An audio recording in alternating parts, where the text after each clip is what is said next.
Sure.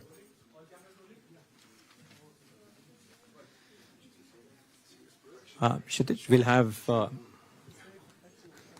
Shilpa coming in the backdrop. Perfect. Okay. Oh yeah, there's it. Okay, great.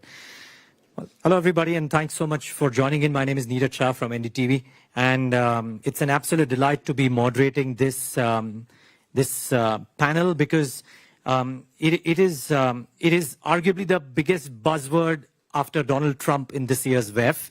That is AI, and it's only befitting that the state which is usually taken the lead when it comes to all things technology has decided to set up this panel, and that is, of course, the state of Andhra Pradesh. And on the panel today, let me go by the order in which I have the names with me. We have Shilpa Kulhatkar. She's Global Head of AI Nations at NVIDIA, and it's a delight to talk to her, of course. Professor Daniel Susskind, Senior Research Associate, Institute for Ethics in AI and Associate Member of the Economics Department, University of Oxford from UK. Professor Jay Lee, Distinguished Professor and Director at Industrial Artificial Intelligence Center, University of Maryland, USA. Sadie Crees, Professor of Cybersecurity, University of Oxford, United Kingdom. Professor Ricardo Hausman, Founder and Director of Growth Lab, Harvard University, USA. And of course, Honorable Minister Nara Lokesh from the state. So great. It was lovely to see the panel yesterday, Minister Lokesh, and it's a great setup that we have today. Can I just start off with the thesis behind you doing this right here at the WEF? Because yes, AI is at the front and center, but some of the topics that have been chosen have been curated carefully to drive home a message about what the state wants to do as well. Thanks to all the panelists for making it and taking time out. Really appreciate it. No, as a state, we are very cognizant that AI is here. It is fundamentally going to transform the way we're going to do things. I think the other theme that's been going is, are we going to be the disruptor or are we going to be disrupted? That's the theme that I hear across WEF this year. And Andhra Pradesh wants to be the disruptor. So what we want to gauge is, what is it that we need to do as a state? And how do you prepare the citizens for it? And how can we tap the power of AI for our farmers, for our artisans, for our carpenters, for our electricians? I think there's something substantive that we can do as a nation, and this is why we wanted to set this panel up and really learn from them. And parallelly, what we're looking at to do in Andhra Pradesh is to actually do an AI university, which is collaborative. We want to bring the industry to lead this entire initiative. We've done this in the past with the Indian School of Business. It's called ISB. We've done this in, I think, the late 90s. And now I think time has come for India also to leapfrog, even in the education. So I think that's a bit of context to why we are here. Okay. Well, let me start. Usually we start ladies first. I'm not going to follow that because it's an equal panel here. Let me start from the far left and Professor Hausman, because it kind of flows in nicely with what Minister Lokesh just mentioned as well. How do you think institutions and the state, be it any state, whether it's Andhra Pradesh or otherwise, collaborate to bring forth the best practices, the best kind of learning models for the entire ecosystem to benefit out of this buzzword? I wouldn't call it just a buzzword, a technology which people say is probably even bigger than the internet of 2000. So my main piece of advice is to say the following. AI is what they call a general purpose technology. It is going to permeate across all human activities. So there is going to be very, very few people who will be needed to figure out kind of like the algorithm, the learning algorithms, the backbone, the hardware, the NVIDIAs of this world, right? But we need a lot of people to simply think, what are the human challenges you want to solve? And to what extent AI can allow you to do more than what you would have done without it? So if we, if you think that AI is a hammer, you're looking for nails.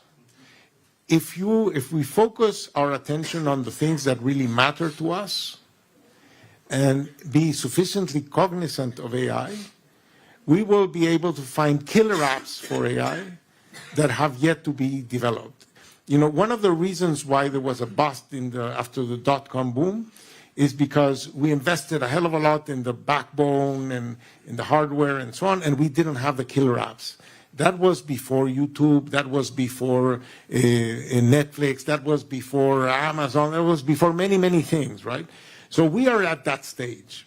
We have something that empowers, enables to do many things. We just don't know what yet. So I would say, think hard about what are the key problems in your state, in your country, that you would like to address. You know, we would like to improve the quality of education. We would like to improve the quality of healthcare. We would like to do many things in life, right? Well, now we have this hammer. Don't think just about the hammer. Think about your goals and think about how you can achieve your goals using these instruments. And I would say that is where the killer apps are going to come from. And let me tell you, if you focus on your problems, on your headaches, on your obsessions, you will probably solve them. But let me tell you a secret. You're not the only one with those headaches. So your solutions are going to be solutions for the world. But you're going to get to those solutions for the world by understanding the specific problems you want to solve. This is something that came in yesterday's panel as well, that instead of trying to look for solutions that might be available, let states, let companies and let countries define what their problems are, and then go to companies for trying to figure out whether the companies can help them create the solutions for those problems or no. And by the way, let's keep this a bit free-flowing. So if anybody wants to come in at any point of time, just please come in, including Minister Lokesh as well. But Professor Lee, can I come to you on this? Because you seem to be wanting to make a statement on that. I agree with Ricardo's comments, because typically when we say AI, right, I made comments earlier at lunch, right, we call ABC. Three algorithms, big data, and computing. That's called three elements. But that's horizontal.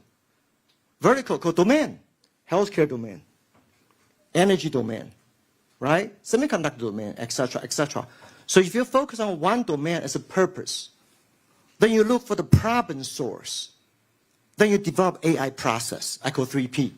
Purpose, problem, process. Then you hit the goal. So to me, if you take a healthcare domain, which I made a comment earlier, right? Healthcare, FDA took 18 years to approve about 40 or 50, 60 drugs a year. 18 years. 7 years is a clinical trial. 11 years is do all kinds of testing and development. If you shrink the 11 years down to 2 years, how many lives going to save? Lots of lives. Every country need it. Every country. Entire world need it, right? This is collaborative work. So you look at the positive, the area for that. Of course, you got to find what's the problem source first. So I do agree. I think we need to look at that kind of a killer M as a collaborative winning. Yeah. Thank you for that. Shilpa, you want to weigh in on this, because I think there is a lot of question around what state, and the key point about today's conversation was, can we shape the future of next gen AI, right? I mean, innovative hub, data factory, etc., and AI university that Minister Lokesh referred to. How does a state collaborate with different stakeholders in this whole AI ecosystem to do the best of all of these things? Yeah, thank you for that. So, what Honorable Minister Nara Lokesh ji mentioned, the government backing up these missions or having these initiatives around leading with AI, from a state like Andhra Pradesh, but not just for Andhra, but something that applies for the whole world. As Professor Ricardo mentioned, there are problems which are prevalent, not just to a certain state or a country. There are some problems which are like healthcare, for example, or education, which have a pretty, its applicabilities across large segments of the world. And in that sense, I truly believe that democratization of AI is important. And everybody, what that means is everybody should be able to take advantage of AI as a tool. Not everybody is going to be a machine learning engineer or a data scientist, but using AI as a tool and having the access to build solutions for their specific problems is the key. And that's possible through democratization of AI, through making education and training and upskilling available. And hence, I think government and states can play a really important role in supporting these initiatives that democratize AI education, with a strong focus on strengthening STEM education at all the levels, with a particular emphasis on AI and data science. Okay, well, I was going to ask Professor Susskind about this as well, but Professor Kreese has said that she just wanted to make a comment on this, so please go ahead. Thank you, and thank you to the Minister for such a kind invitation. I just wanted to add my thoughts on this. I'm a computer scientist by training who became a cybersecurity expert, and I'm fairly certain you'll find lots of uses for AI. As I look around the room, I'm looking at energy, urban centres. We've been using machine learning for years.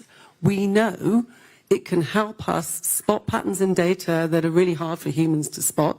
We have huge data sets through the instrumentization of our environments. So if you're building smart cities or you're trying to manage manufacturing environments, process control, whatever it may be, there's definitely going to be opportunities. So I'll park that. I think that's for certain.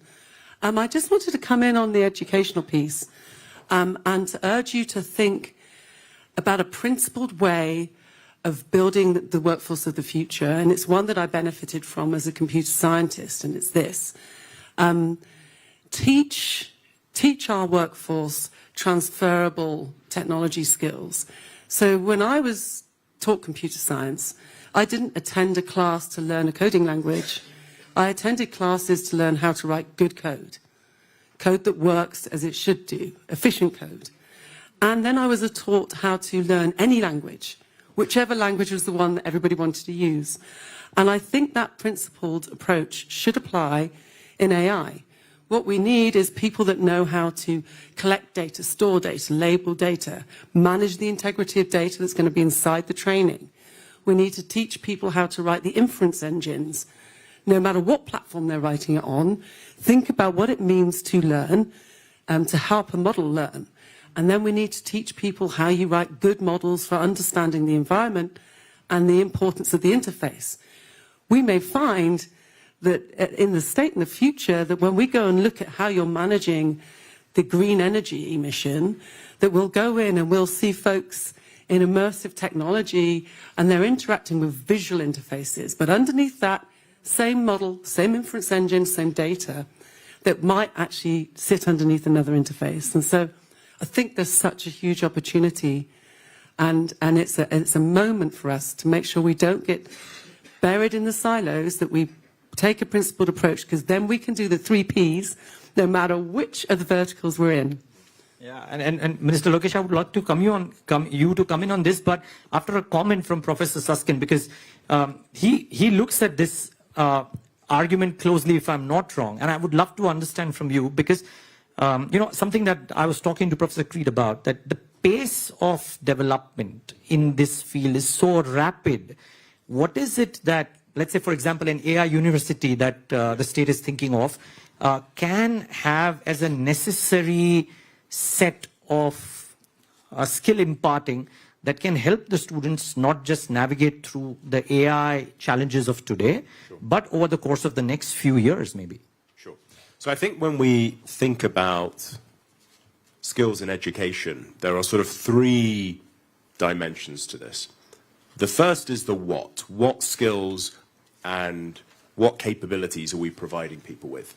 And that, I think, is the one that gets most of the oxygen among politicians and policymakers, trying to anticipate what jobs will be valuable in the future, and so what skills do we need to teach people today. But I think there are 2 other really important dimensions to education, which sometimes get neglected. So alongside the what, there's also the how. If you were to step into a time machine and go back 100 years and walk into a classroom or a lecture theatre, it would look remarkably similar to how they look today, despite the existence of many really interesting technological alternatives. So just one example. We know that one-to-one tuition with a human tutor is incredibly effective. An average student who receives one-to-one tuition will tend to outperform 98% of students in a traditional classroom setting. The problem is, of course, that providing everyone with a one-to-one tutor is incredibly expensive. Lucky to do it at some universities, but it's not a model that can scale. And that's what's so interesting about some of the systems that are being developed now, the personalized learning systems. Because what they're doing is they are tailoring in an automated way what is taught, how it's taught, the pace and so on, to the particular skills and weaknesses of the student in question. Kind of replicating that very effective but very expensive human model. And so, I thought it was very interesting that in the first few months of ChatGPT coming out, one of the first partnerships they did was with Salman Khan, who's the developer of Khan Academy, online platform providing instructional videos and practice problems, really high quality stuff. When I used to teach maths, I'd often direct my students towards it, really high quality resource. But what he did was he teamed up with ChatGPT to develop what he's called Khan Migo, which is essentially a sort of a tutor that sits with you as you're navigating the site and provides the kind of interaction that you might get from a human tutor. So I think the how is really important as well. Are we using technology to change how we educate as well? So there's the what, the how, and there's also, and this goes to your question exactly, the when. At what moments in people's lives are we providing them with the skills and the training required to flourish in the world of work? There is exactly as you say, there's a huge amount of uncertainty about the future. And the best response that we have to that uncertainty is flexibility. A willingness and a capacity for people to retrain and reskill later in life with the same intensity and seriousness with which we sort of expect people to educate themselves at the start of their lives. And so I know today people talk about things like lifelong learning and governments have personalized learning budgets, but if you actually look at the resources we put behind those sorts of initiatives, they completely pale in comparison to the kind of investments we make in people at the start of their lives. And that can't be right. So my advice for a university like this is not simply to focus on the what, the sort of skills and the capabilities, but it's also the how. How are you using the technologies themselves to change the way you teach and educate, and also the when. What sorts of people at what moments in their lives are you reaching out to them? And are you, tailoring what you're teaching to the particular requirements of that particular moment? Minister Lokesh, I think in some fashion, all of this is very helpful because in India, considering the number of students out there, if you go for one-on-one human tutoring, then it's a profession that I would like to take up yesterday. It's going to be very rewarding. But any thoughts on that? And then also, just coupled with that, also a point that Professor Lee mentioned, right, about vertical needed. And you are out there setting up data factories, so to say. Give us some thoughts on that too. No, the more fundamental thing for me is in government schools, how can we use AI? And how can we create the personalized adaptive learning platforms available and prescriptive homework? This is something that we're really passionate about. And as a state, I've been questioning my entire team that how do we go from passive learning to active learning? For lack of a better word, how do you gamify the entire classroom interaction between students and enable them to absorb content far better? I think this is something that this is a journey that we've just started. We've earmarked, and this is something that we're actually going to deliver. So that's one part. On the larger context, India has jumped over the personal computing, gone directly to smartphone, and then that presents a unique opportunity for us. So, healthcare. What's the role of wearables? If I want to look at preventive healthcare, is there technology out there where at least a pre-diagnosis can be done? So I know where to put my money, who to focus on in terms of a unified, mandatory sort of a health platform coming in. So I think these are questions that we are also now asking ourselves. End of the day, every government has only so many resources.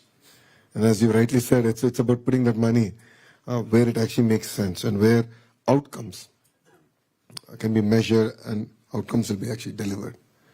Right now, our entire system is focused more on outputs.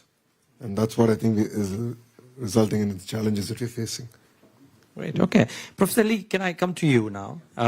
And, you know, one thing is, of course, the right kind of skills imparted in order to create the best AI experts that you can for the future. Now, I'd love to understand from you, because you've got a great working experience with startups as well. You've got a lot of thoughts on this subject.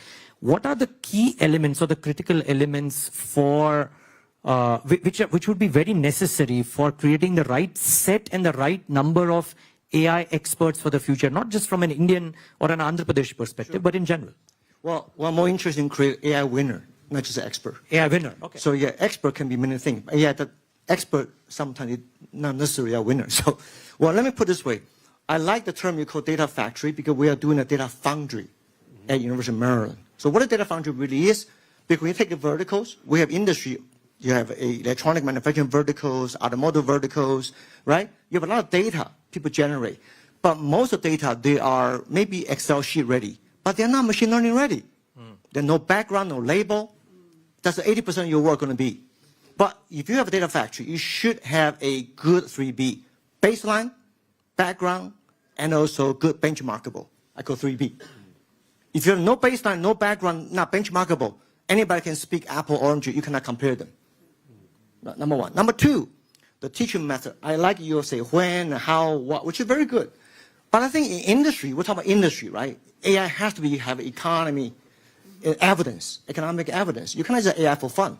Yeah, I mean, maybe, but if you cannot have an economic impact, how long is it going to last for fun?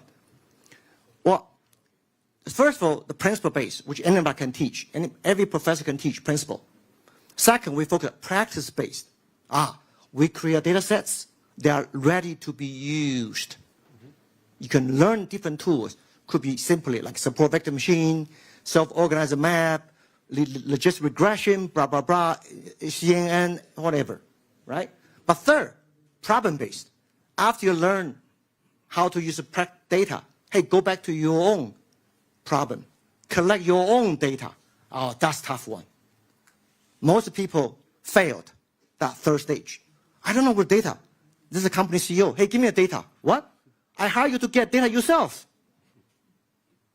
Yes, go hunt data. Nobody teaches them how to hunt data. Most people wait for their data coming. Right? Fourth, professional. You can teach other people repeat 1, 2, 3. I go 4P now. Principle-based, practice-based, and problem-based, and professional-based. Then you are ready to be AI winner. Yeah. Okay. Very nice thought, very powerful thought. Thanks, Professor Lee, for that. And you know, Professor Hausman, I don't know how much, I mean, to what degree you agree and you want to maybe add more there. But here's the question, right? One is to know that these are the things that need to be present in an AI winner. Two is from a university or a set of universities teaching AI skills to a data factory producing some of these AI winners. There will be skill gaps that exist, right? How does a state, how does a well-meaning leader address some of those skill gaps? So let me start by saying something to frame this. I don't know, maybe because you're younger than me, maybe they didn't teach you in school calligraphy. But we don't teach calligraphy anymore because we don't write with our hands, right? We type, right? So there are some skills that are just not going to be needed. And one of the things that, for example, large language models are very good at is answering questions. And we try to measure how much our students learn by posing them questions and see if they answer questions. And we do that even in our PhD programs. During the first 2 years of the PhD program, they take courses, we ask questions, and they have to answer questions. But after they finish their courses and they have to do a thesis, the problem that they face is no longer how to answer questions. It's how to ask questions, right? And it is in the, finding the right question, right? If you want to query a large language model, well, how do you query it? With questions, right? So where are your questions coming from? How do you teach to learn, to ask You know, what are the kinds of questions you ask about the world, right? What is it that you want to learn, right? It's not, so I think that there's a dimension. By the way, many students that perform spectacularly in their first 2 years of their PhD then fail because they cannot go from being very good at answering somebody else's question to ask their own. So I think that the more AI is good at answering questions, the higher the price of being good at asking questions. In some sense, we are the ones asking the questions. And that's the better the AI tools will be, the more value will be to the skill of asking questions. How do you kind of get those skills going in students? I would love to know what are the right questions to ask. How do I do that? If a student after 2 years is not able to do that in the third year, how do you make it as a normal program, linear program? So, you know, let me tell you, we want to revolutionize everything, but even we have not been able to overcome the apprenticeship model, even in our PhD programs.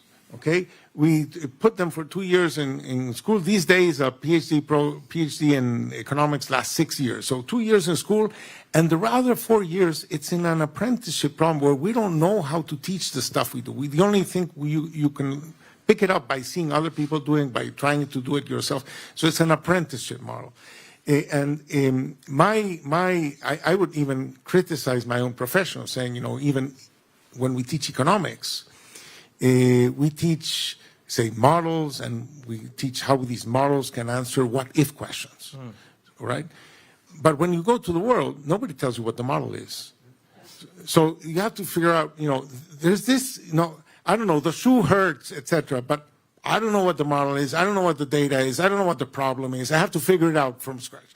It's that process from, you know, finding problems in the world to figuring out how to structure your mind around them, how to find pathways to theories of change of what it is that you're going to do to figure things out. And I think that is what's going to be at a premium, and that's what we should focus our teaching on. Okay, now I'm going to come to regulation and threats as well. But since we spoke about industry, and Professor Lee spoke about industry, right? And what does a nation have to do to make it economically viable as well? Shilpa, I'd like to come to you. I mean, to your mind, what are the critical elements? Because you do this for a living per se, right?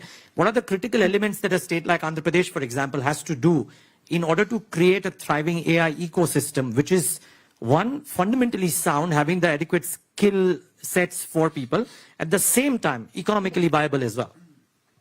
Absolutely. Yeah, and, you know, as Minister Lokesh ji mentioned, the most essential thing is around outcomes. What outcomes is the nation trying to solve? So that is at the highest level. But what enables that, the ingredients that enable those outcomes, what make the nation an AI nation is, having a skilled workforce, having that ecosystem of entrepreneurs, of VCs, of researchers who can basically, create AI. Eventually, it is also about the access to compute. So to enable those data factories, those AI factories, which is essentially around the production of AI, it is important to think about it that you need the business ecosystems, the data, the infrastructure, the skill set in the workforce that can enable that factory, that can enable that production. I truly believe, like India, with its large talent pool and growing tech sector, can indeed play a very pivotal role, not only for itself, but for the global AI landscape there. And harnessing, basically the availability of data, and then, of course, processing that data, managing that data, and then harnessing insights from that is what we call that tokens or intelligence. So in a factory, in this AI factory, raw material is data, output is tokens or intelligence. And this intelligence can then, for the industry, be used for various sectors, right? Agriculture, healthcare, education were mentioned earlier. I think this is basically the key ingredients: business ecosystems, data, infrastructure, skill sets. Okay. Well, a couple of other key elements for this would be cybersecurity. And Mr. Lokesh, please free to come in whenever, but one of the two things is cybersecurity and the regulation that should be put in place. So, Professor Susskind, the question that I've noted down for you, and I'd like to ask you, is that what's the AI regulation that should be firmly in place for any ecosystem to ensure its ethical use and a fit and proper use? I mean, if you broadly understand what I'm trying to ask, I mean, what are the regulations that should be put in place? Or should regulations even be? Is it too early? Is Are it we too early? putting the cart ahead of the horse? Yeah, I mean, I think very broadly, there is a lot of discussion today about the sort of technical limits to AI, what can and cannot be automated. But I think, and every day we're told stories of new tasks and activities that these systems can take on, making medical diagnoses, composing jokes, writing legal arguments, designing buildings. It's a sort of bafflingly impressive list. But I think we spend not enough time focusing on not the technical limits, but the moral limits, not what these technologies can and cannot do, but what they should and should not do. And we already, face these questions today. There are systems in the US that are used to, AI systems that are used to inform parole decisions. And we might feel comfortable with that, but how would we feel about using a system to make, say, a life sentencing decision? Probably far less comfortable.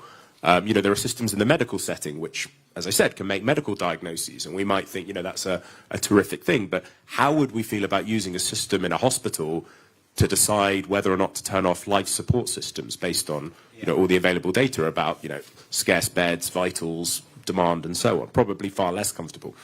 And I think these sort of moral limits to these technologies are already binding on us, and in a way are kind of far more important than the technical limits to these systems. And it's these kind of moral limits that need to be reflected in the sort of regulatory regimes that we design. But exactly as you say, the challenge is that these technologies, we are regulating.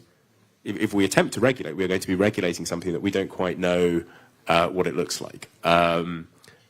And you only need to think about all the different ways in which the generative systems of the last few years have taken us by surprise in terms of what they can and cannot do to recognize the sort of immense scale of the challenge. Okay. So, Professor Kreis, if we do this and try to put regulations, are we putting the cart before the horse or no? And part two, because you look at cybersecurity so closely, right? I was talking to Dr. Dorit Dor of Checkpoint earlier today. And she was of the belief that while there is a 44% rise in cyber attacks across the world in 2024, AI would only enhance the possibility of these in the future as well. And there's a possibility to defend as well via use of AI. So both these questions to you. Gosh, they're both really hard to answer, so I will do my best. On the first question, are we regulating too early? Well, yes and no. I mean, it depends what you're regulating for. So what we have to do, and I'm going to go through the cybersecurity piece and then we'll get to the answer. When I think about AI and cybersecurity, I think about points of a triangle, three general areas where these two things are coming together. The one I'm not going to speak so much about is the use of machine learning and AI to enhance our cyber defense capabilities, our ability to protect our systems. That's been happening since the last century, as my daughter says, since the Ice Age, and it will continue to happen. Thank goodness, because we're going to have to match up to some pretty voracious and strong attacks. So we'll talk about that. There's kind of two areas that we have to be really concerned about right now. One is, could our use of AI make us more vulnerable? Of course, yes. Whenever we embrace new technology, or whenever we change technology, there's the potential for new vulnerability. We've known that for years. The highly regulated markets, like, for example, the financial sector, which grew a lot of the growth and maturity in the profession, kind of before 2010, in the early 2000s, since before the term cybersecurity, when we were all working in information assurance, inside those regulations and good practices, we did things like make sure if you have a big system upgrade, you're going to test it, you'll pen test it. This is security testing, this is looking for vulnerability. All of those good things we see translating into the recommendations for good practice around security of AI. But there's some challenges for us. There's something very different about the way in which machine learning and AI works. We know that they're inherently vulnerable, and we can see in the research, security research community, both in industry and academia, and in government, examples of how people are managing to compromise systems, either via the training data, or via the inference engine, or via the model. Once this stuff's in use, of course, your operational security head will be thinking about insider threats, people just conventionally being able to get access and modify, sabotage systems. What can they then do with that? So we have a challenge. Some of these vulnerabilities are new, and they're an evolution of an old type, but the way in which we bring them about and consider whether they can be exploited to do us harm, that's knowledge we're learning, and we're learning fast. Some of the work that's out there exploring the general framework of vulnerability, which could help all of us procure AI, driven by our appetite for risk or risks we want to avoid, that's showing us that there are similarities across different kind of models and machine learning. So that's really interesting in terms of vulnerability. So you can have a very different machine learning problem, a different vertical, different technology solution, and yet they're vulnerable to a similar attack. Okay, so that's positive in that whatever we do to develop protection is translatable. Negative in that the attacker community, therefore, might only need to learn one kind of attack tool, one weaponization strategy, and attack multiple sites. So that's the other corner of the triangle. What's this doing to the toxicity of cyberspace in which our organizations are going to operate? And that's worrying because machine learning has been used for years, on and off, to enhance attacks. And what we're seeing in the advent, the big investment that's happening in large language models is, of course, opportunities for attackers to predict our vulnerability better, because they can predict more about us as humans and the way in which we live. And if you can do that, you can target people, and often people are the way into the enterprise. But you can possibly also use this stuff to understand our playbooks, how we defend our enterprises. And if you can do that, and you can predict what I'm going to do to defend myself, then maybe you can influence me to do something else, which makes me vulnerable in a different way. Or you can design your attack strategy that makes it way more potent against me. So there's some concerning things here which we will have to deal with from the outset. And then I know I've been talking for too long. So now I'm going to return to the cart before the horse question. It's this. We have to think about how we protect ourselves in a number of ways. There's been a lot of talk in shift left amongst the community, and the WEF has been doing brilliant work in helping us understand. By shift left, we mean push the issue of security earlier on in the development cycle. Shift left for you, which means security by design in every way. But then what we have to do is not just stick with shift left, we have to expand right and do way more in terms of operational security around the stuff when it's in place, in practice. Otherwise, someone's going to hack your system and cause you a big problem. And then you have to kind of constantly repeat, because these things are changing so fast. And the organization is changing fast in terms of what it wants to do. The threat environment's changing really fast. And then the AI technology business is going to bring about massive change. And you know what? We're going to be collecting all sorts of new data we never thought we were going to. And our staff are changing fast. So probably there is something right now in that process, how we're going about doing security by design, embedding as much prevention of vulnerability as we can. Maybe there's something that could be done there. That would not be cart before horse in my mind. But this whole question about how you use things like regulation really needs embracing in the context of this fast, dynamic cadence that we're going to need, it's going to need more than that, right? We're going to have to build norms of behaviours. We're going to have to think about how we get business leaders totally engaged to build cultures in organisations that are inherently secure and resilient inside their DNA and the way people are thinking, because we won't be able to keep pace if we are solely focused on things like law and regulation and things like that. Okay. We have last 3 minutes, and before I ask the final question to Minister Lokesh, anybody else wants to weigh in on the threats? Because we've spoken enough about this, but otherwise, Mr. Lokesh, my last question is to you. India has this AI mission, government of India, right? Compute capacity for the country. Some thoughts on that, and of course, how is the state collaborating with the center in order to help or do all of these things? I mean, India's AI mission is the first step in the right direction, but I think we need to do a lot more. Of course. No second thoughts about it. I mean, that's why we have the panel here, because I wanted to hear from the experts on how should a state in India transform its entire approach to education, apart from creating a temple of excellence of higher learning and AI university. Apart from that, how do we transform education fundamentally? And how do I create next generation job creators and job seekers for jobs that we don't know? And that for me is fundamentally scary. And that's the thing that we're sort of grappling with as a state. And I think that's what also makes it very exciting for us. India has been a biggest beneficiary of the Y2K way back in 2000. And then, of course, we moved on to various other services. And now I think AI presents a unique opportunity for India, again, to leapfrog. But we also believe that AI should be a way of life. A housewife should be able to understand, use it.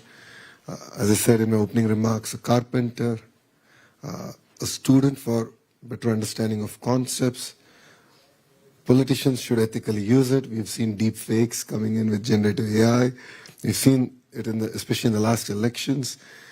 So I think there's a lot of uncertainty ahead of us, but I think it's very interesting times. And I think, as you've said, how do we create a framework for all of us to sort of operate it? And it doesn't create any ethical and moral dilemma and physical harm at the end of it. Powerful thoughts here from a lot of answers that have come in for what a state can do, collaborating with other stakeholders to create the next generation AI winners. Professor Lee, I use that term very carefully now. But to all of you, thank you so much for joining in today and giving us your thoughts. Really appreciate your time. Shilpa, thanks so much for joining virtually as well. Great having you. Right. Thank you very much. Yep, and everybody, thanks for joining. And a round of applause for the panel, please.